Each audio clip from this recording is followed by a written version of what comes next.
ಅಸಮಾನತೆಯ ಜಾಢ್ಯದಿಂದ ಹೊರಬರಬೇಕು. ಡಾಕ್ಟರ್ ಮುಮ್ತಾಜ್ ಬೇಗಂ.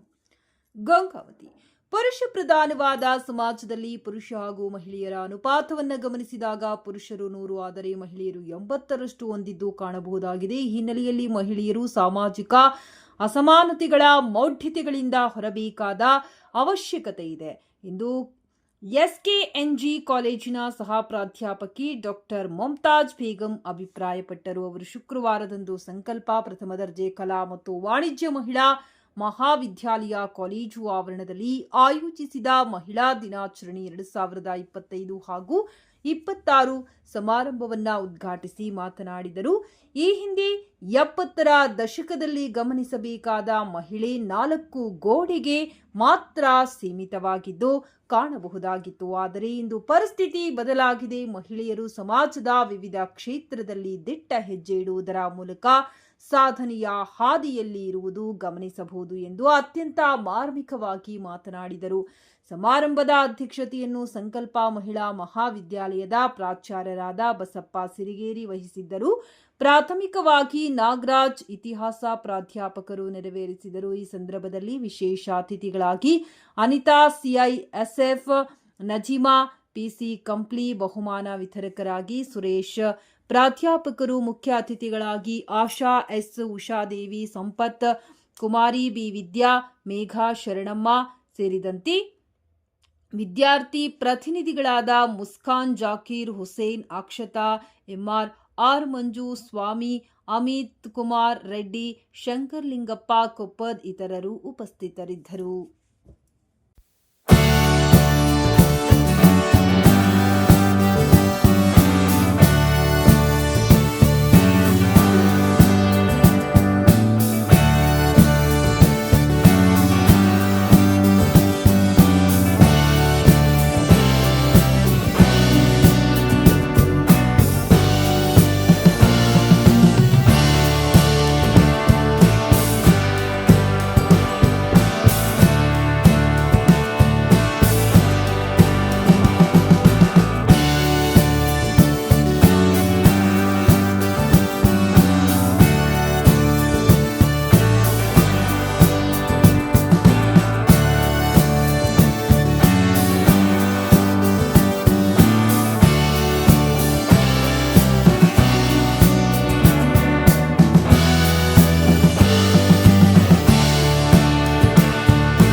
देखने के लिए। यहाँ आकर देखे तो क्या बात जा रही थी। वहाँ से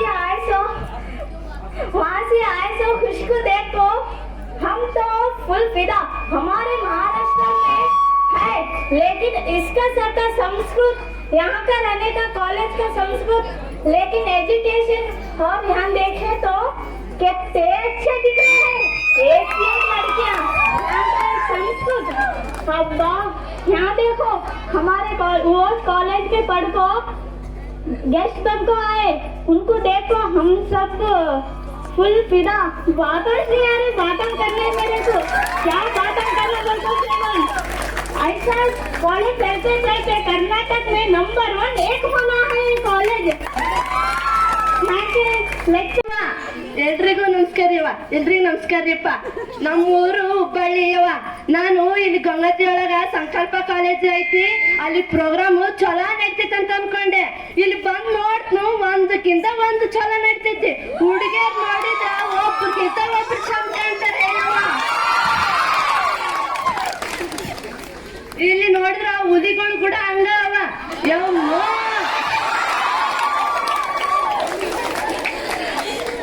ನನ್ ಮಕ್ಕಳು ಕೂಡ ಇಲ್ಲೇ ಓದ್ತೀನಿ ಅವ. ಇದ ಕಾಲೇಜ್ನಾಗ ಓದಿರೋ ಅಕ್ಕನ ಮಿಲಿಟರಿ ಸೆಲೆಕ್ಟ್ ಆಗ್ಯಾಳ.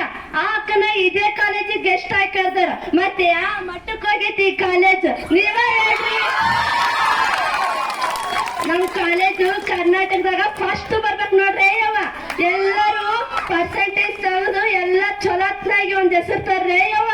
ನಿಮ್ಮ ಅವಕಾಶಗಳಿಗೆ ಬೇಕಾದಷ್ಟು ಅದಾವೆ. ಆದ್ರೆ ಕೆಲವೊಬ್ರು ಎಲ್ಲೋ ಅಪವಾದ ಅನ್ನುವಂತೆ ಒಬ್ರು ಇಬ್ರು ವಿದ್ಯಾರ್ಥಿನಿಯರ ಜೀವನದಲ್ಲಿ ಆ ರೀತಿ ಅವಕಾಶಗಳು ಕೈತಪ್ಪಿ ಹೋಗಿರ್ಬೋದು. ಆದ್ರೆ ಬಹುತೇಕ ವಿದ್ಯಾರ್ಥಿನಿಯರಿಗೆ ಅವತ್ತು ಅವಕಾಶಗಳದಾವ. ಆದ್ರೆ ಯಾಕೆ ನಾನು ನಿಮಗೆ ಮತ್ತೊಂದು ಪ್ರಶ್ನೆಯನ್ನ ಮಾಡ್ತಾ ಇದ್ದೀನಿ. ಇವತ್ತು ನಿಮ್ಮ ತಂದೆ ತಾಯಿಗಳು ನಿಮ್ಮ ಮೇಲೆ ನಂಬಿಕೆಯನ್ನ ಇಟ್ಟು ಡಿಗ್ರಿ ಕಾಲೇಜನ್ನ ಓದೋದಕ್ಕೋಸ್ಕರ ಕಳಿಸಿದ್ದಾರೆ. ನಾನು ಎಲ್ಲ ವಿದ್ಯಾರ್ಥಿನಿಯರಿಗೆ ಬೈತಾ ಇಲ್ಲ. ಆದ್ರೆ ಯಾರು ಈ ಅವಕಾಶವನ್ನ ದುರ್ಬಳಕೆ ಮಾಡ್ಕೊಳ್ತಾ ಇದ್ದೀರಲ್ಲ, ಯಾರು ಈ ಅವಕಾಶವನ್ನ ದುರ್ಬಳಕೆ ಮಾಡಿಕೊಂಡು ನಿಮ್ಮ ಜೀವನವನ್ನ ನೀವೇ ದಾರಿ ತಪ್ಪಿಸ್ತಾ ಇದ್ದೀರಿ. ಮಹಿಳಾ ದಿನಾಚರಣೆಯ ದಿನದಿಂದ ಸಾಧಕಿಯರ ಬಗ್ಗೆ ನಾವು ಕೇಳೋದಕ್ಕಿಂತ ಮುಖ್ಯ ನೀವು ನಿಮ್ಮ ಜೀವನದಲ್ಲಿ ಸಾಧಕರಾಗಬೇಕು. ನೀವು ನಿಮ್ಮ ಜೀವನದಲ್ಲಿ ಸಾಧಕರಾಗಬೇಕು ಅಂದ್ರೆ ನೀವು ಯಾವುದೇ ತಪ್ಪುಗಳನ್ನ ನಿಮ್ಮ ಜೀವನದಲ್ಲಿ ತಪ್ಪು ನಿರ್ಧಾರಗಳನ್ನ ಕೈಗೊಳ್ಳಬಾರದು. ಸಮಚಿತ್ತದಿಂದ. ಯಾಕೆ ಅಂತಂದ್ರೆ ಇಡೀ ನಾವು ಸ್ಟ್ಯಾಟಿಸ್ಟಿಕ್ ಅನ್ನ ನೋಡಿದಾಗ, ಅಂದ್ರೆ ಮಹಿಳೆ ಮತ್ತು ಪುರುಷನ ಅನುಪಾತವನ್ನ ನೋಡಿದಾಗ 1000 ಪುರುಷರಿಗೆ 964 ಜನ ಹೆಣ್ಮಕ್ಳಿದ್ದಾರೆ, ಉಳಿದ ಹೆಣ್ಮಕ್ಳು ಇಲ್ಲ. ಹಾಗಿದ್ದಾಗ ಸಮಾನತೆ ಎನ್ನುವಂಥದ್ದು ಎಲ್ಲಿದೆ ಅಂದ್ರೆ ರೇಷೋದಲ್ಲಿನೇ ನಮಗೆ ಅಸಮಾನತೆ ಇದೆ. ಆದಾಗ್ಯೂ ಸಹ ಅದನ್ನು ಮೀರಿದ ಮೇಲೆ ನಮಗೆ ಸಾಮಾಜಿಕವಾದಂತಹ ಅಸಮಾನತೆಗಳಿದಾವೆ, ಆರ್ಥಿಕ ಅಸಮಾನತೆಗಳಿದಾವೆ, ಧಾರ್ಮಿಕ ಅಸಮಾನತೆಗಳಿದಾವೆ. ಇವೆಲ್ಲವೂ ಸಹ ಇವತ್ತಿನ ಈ ಅಸಮಾನತೆಗಳು ಮನಸ್ಸಿನ ಜಾಡ್ಯದಿಂದ ಹೊರಗೋಗ್ಬೇಕಾಗಿದೆ ಅಂತ. ಅದು ಪುರುಷ ಇರ್ಬೋದು, ಮಹಿಳೆ ಇರ್ಬೋದು, ಅದರಿಂದ ಆಚೆ ಬರಬೇಕಾಗಿದೆ. ಹೇಗೆ ನಾವು ಮೌಲ್ಯಗಳನ್ನ ಪುನರ್ಕಟ್ಟುವಂತಹ ಒಂದು ಸಂದರ್ಭಗಳನ್ನು ಸೃಷ್ಟಿ ಮಾಡಿಕೊಳ್ಬೇಕು. ಹಾಗೆ ನಾವು ಹೆಣ್ಣು ಮಕ್ಕಳ ಬಗೆಗಿನ ತಿಳುವಳಿಕೆಗಳು, ಹೆಣ್ಣು ಮಕ್ಕಳ ಬಗೆಗಿನ ಈ ದೋಷಪೂರಿತವಾದಂತಹ ಮತ್ತು ಸ್ಥಗಿತವಾದಂತಹ ಮತ್ತು ಸಾಂಪ್ರದಾಯಿಕವಾದಂತಹ ಈ ಮೌಲ್ಯಗಳೇನಿದಾವೆ, ಈ ಮೌಲ್ಯಗಳನ್ನು ಮತ್ತೆ ಮುರಿದು ಕಟ್ಟುವಂಥ ಕೆಲಸ ಆಗಬೇಕಾಗಿದೆ. ಮುರಿದು ಕಟ್ಟೋದು ಅಂತಂದರೆ ಹೆಣ್ಣಿನ ಬಗೆಗಿನ ಲೋಕಗ್ರಹಿಕೆಗಳೇನಿದಾವೆ, ನೀವು 6 ಗಂಟೆ ಮೇಲೆ 8 ಗಂಟೆಗೆ ಮನೆಗೆ ಹೋಗ್ರಿ, ಇಲ್ಲಿಂದ ಮನೆಯಲ್ಲಿ ಕೇಳ್ತಾರ? ಅದೇ ಹುಡುಗ 8 ಗಂಟೆಗೆ ಹೋದ್ರೂ ಸಹಿತ ಮನೆಯಲ್ಲಿ. ಇದು ಸಾಮಾಜಿಕವಾಗಿರ್ತಕ್ಕಂತಹ ಭಿನ್ನತೆಗಳು. ಕಳೆದ 2 ವರ್ಷಗಳ ಹಿಂದೆ ಮೈಸೂರು ವಿಶ್ವವಿದ್ಯಾಲಯದಲ್ಲಿ ಒಂದು ಆದೇಶವನ್ನು ಹೊರಡಿಸ್ತಾರೆ. ಹೆಣ್ಣು ಮಕ್ಕಳು 6 ಗಂಟೆ ಮೇಲೆ ಹಾಸ್ಟೆಲನ್ನು ಸೇರ್ಕೊಳ್ಬೇಕು, ಹೆಣ್ಣು ಮಕ್ಕಳು 6 ಗಂಟೆಯ ನಂತರದಲ್ಲಿ ಲೈಬ್ರರಿಯಲ್ಲಿ ಇರಬಾರ್ದು ಅನ್ನುವಂಥದ್ದನ್ನು ಈ ಮೈಸೂರು ವಿಶ್ವವಿದ್ಯಾಲಯ ಹೊರಡಿಸುತ್ತೆ. ಅದಕ್ಕೆ ಕೆಲವೊಂದು ಈ ಸಾಮಾಜಿಕ ಜಾಲತಾಣಗಳು ಇವತ್ತೆಲ್ಲರೂ ಎಲ್ಲ ಕಡೆ ಭಾಳ ಪ್ರಬಲವಾಗಿದ್ದಾವೆ. ನೀವೆಲ್ಲರೂ ನೋಡಿರಬಹುದು. ಒಂದು ತಾಯಿ ಒಂದು ರೀಲ್ಸಲ್ಲಿ ಒಂದು ತಾಯಿ ಹೇಳ್ತಾಳೆ ಏನಂದ್ರೆ, ಫೋನ್ ಮಾಡ್ತಾಳೆ ಗಂಡನಿಗೆ, ಹೇಳ್ತಾಳೆ ಈ ಮಗನ ಜಲ್ದಿ ಕರೆಕ್ಟ್ ಹೇಳ್ರಿ ಅಂತ. ಯಾಕಂದ್ರೆ ಮಗ ಅಲ್ಲಿ ಇಂಟ್ರ್ಯೂ ಕೊಡ್ತಾ ಇರ್ತಾನೆ, ಇಲ್ಲಿ ಟಿವಿಯಲ್ಲಿ ಇಂಟ್ರ್ಯೂ ಕೊಡ್ತಾ ಇರ್ತಾನೆ. ಏನಂದ್ರೆ, ಹೆಣ್ಣು ಮಕ್ಕಳು 6 ಗಂಟೆ ಮೇಲೆ ಹೊರಗಡೆ ಇರಬಾರ್ದು. ಯಾಕೆ ಅಂದ್ರೆ ಇವತ್ತು ಸಾಮೂಹಿಕ ಅತ್ಯಾಚಾರಗಳಾಗ್ತಾ ಇದ್ದಾವೆ. ಹೆಣ್ಣು ಮಕ್ಕಳು 6 ಗಂಟೆ ಆದ್ಮೇಲೆ ಮನೆ ಸೇರ್ಕೊಂಡ್ರೆ ಯಾಕೆ ಅತ್ಯಾಚಾರಗಳಾಗ್ತವೆ ಅಂತೇಳಿ ಮಗ ಇಂಟ್ರ್ಯೂ ಕೊಡ್ತಾ ಇರ್ತಾನೆ. ಆ ತಾಯಿ ಹೇಳ್ತಾಳೆ ಗಂಡನಿಗೆ, ಬೇಗ ಮಗನಿಗೆ ಫೋನ್ ಮಾಡ್ರಿ ಅಂತ. ಯಾಕೆ ಅಂದ್ರೆ, ಇಲ್ಲ ನೀವು ಫೋನ್ ಮಾಡ್ರಿ, ಕರೆಸ್ರಿ ಅವನಿಗೆ ಅಂತ. ಫೋನ್ ಮಾಡ್ತಾನೆ ತಂದೆ ಮಗನಿಗೆ, ಮಗ ಬೇಗ ಬಾರೋ ಮನೆಗೆ, ನಿಮ್ಮಮ್ಮ ಯಾಕೋ ಅರ್ಜೆಂಟ್ ಮಾಡ್ತಾ ಇದ್ದಾಳೆ. ಅವನು ಭಾಳ ವೇಗವಾಗಿ ಮನೆಗೆ ಬರ್ತಾನೆ. ಮನೆಗೆ ಬಂದ ತಕ್ಷಣ ವೇಗವಾಗಿ ಬಂದಾಗ, ಅಮ್ಮ ಯಾಕಮ್ಮ ಜಲ್ದಿ ಬಾ ಅಂತ ಹೇಳಿದಿ ಅಂತ. ಇಲ್ಲ ಮಗ, ನಿಮ್ಮಂಥವರೆಲ್ಲ 6 ಗಂಟೆ ಒಳಗಡೆ ಮನೆಗಿದ್ರೆ ಹೆಣ್ಮಕ್ಳು ಸೇಫ್ ಆಗಿರ್ತಾರೆ ಅಂತ.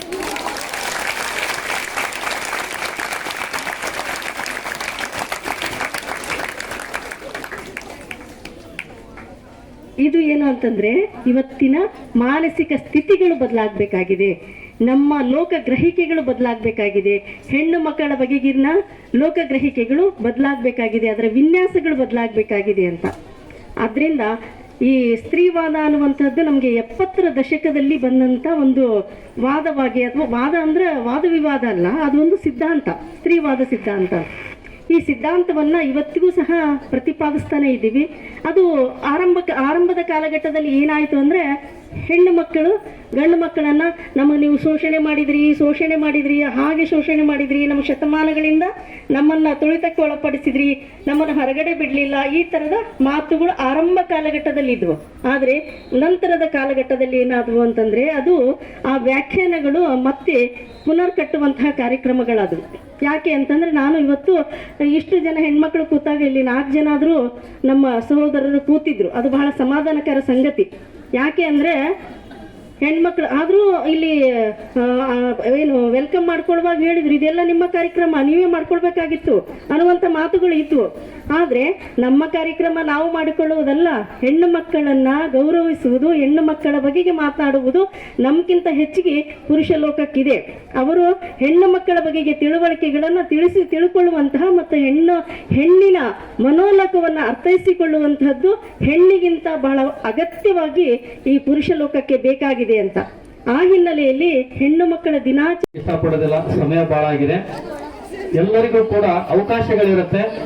ಅವಕಾಶಗಳನ್ನ ಸರಿಯಾದ ದಾರಿಯಲ್ಲಿ, ಸರಿಯಾದ ಮಾರ್ಗದರ್ಶನದಲ್ಲಿ, ಸರಿಯಾದ ರೀತಿಯಲ್ಲಿ ಪಡೆದುಕೊಂಡಿದ್ದೇ ಆದರೆ ಮುಂದೊಂದು ದಿನ ನೀವು ಕೂಡ ಸಾಧಕರಾಗ್ತೀರಿ, ನಮ್ಮ ಕಾಲೇಜಿಗೆ ಅತಿಥಿ ಆಗ್ತೀರಿ ಅನ್ನುವಂಥ ಒಂದು ವಿಶ್ವಾಸವನ್ನ ನಾನು ವ್ಯಕ್ತಪಡಿಸುತ್ತಾ, ಆ ಕನಸು ನಿಮಗೆ ಭವಿಷ್ಯದಲ್ಲಿ ನೆರವೇರಲಿ ಅನ್ನುವಂಥ ಒಂದು ಪ್ರಾರ್ಥನೆಯನ್ನು ಕೂಡ ಮಾಡ್ತಾ ಇದ್ದೀನಿ. ಈ ಸಂದರ್ಭದಲ್ಲಿ ಒಂದು ವಿಶೇಷವಾಗಿ ಈಗ ನಮಗೋಸ್ಕರ ತಮ್ಮ ಅಮೂಲ್ಯವಾದ ಸಮಯ ನೀಡಿ ಬಂದಿದ್ದಾರೆ ಅನಿತಾ ಅವರು ನಮ್ಮ ದೇಶದ ಉನ್ನತ ಸ್ಥಾನವನ್ನ ಸೇವೆಯಲ್ಲಿ ಆ ಸ್ಥಾನಗಳು ಸಿಗಲಿ ಅಂತೇಳಿ ತಮ್ಮೆಲ್ಲರ ಪರವಾಗಿ ತುಂಬ ಹೃದಯದಿಂದ ಶುಭವನ್ನು ಹಾರೈಸ್ತಾ ಇದ್ದೀನಿ. ಹಾಗೆ ಶ್ರೀಮತಿ ನಾಜಿಮಾ ಅವರಿಗೂ ಕೂಡ ಭವಿಷ್ಯದಲ್ಲಿ ಅವರ ಒಂದು ಸೇವೆಗೆ ತಕ್ಕಂತಹ ಇನ್ನೂ ಉನ್ನತವಾದಂತಹ ಸ್ಥಾನಗಳು ಸಿಗಲಿ ಅಂತೇಳಿ ಎಲ್ಲರ ಪರವಾಗಿ ತುಂಬ ಹೃದಯದಿಂದ ಶುಭವನ್ನು ಹಾರೈಸ್ತಾ ಇದ್ದೀನಿ. ಹಾಗೆ ಅವ್ರ ಪಾಲಕರು, ಅವ್ರ ತಾಯಂದ್ರು ಬಂದಿದ್ದಾರೆ. ನಿಜಕ್ಕೂ ಅವರ ಸಮಯಕ್ಕೆ ನಾವು ಬೆಲೆ ಕೊಟ್ಟು ಈ ಒಂದು ಕಾರ್ಯಕ್ರಮ ಯಶಸ್ವಿಗೊಳಿಸಿದ್ದಾರೆ. ತುಂಬ ಹೃದಯದಿಂದ ಅವರಿಗೆ ಮತ್ತೊಮ್ಮೆ ಧನ್ಯವಾದಗಳು ಹೇಳಿ ಎಲ್ಲರಿಗೂ ಒಂದೇ ಮಾತಿನಲ್ಲಿ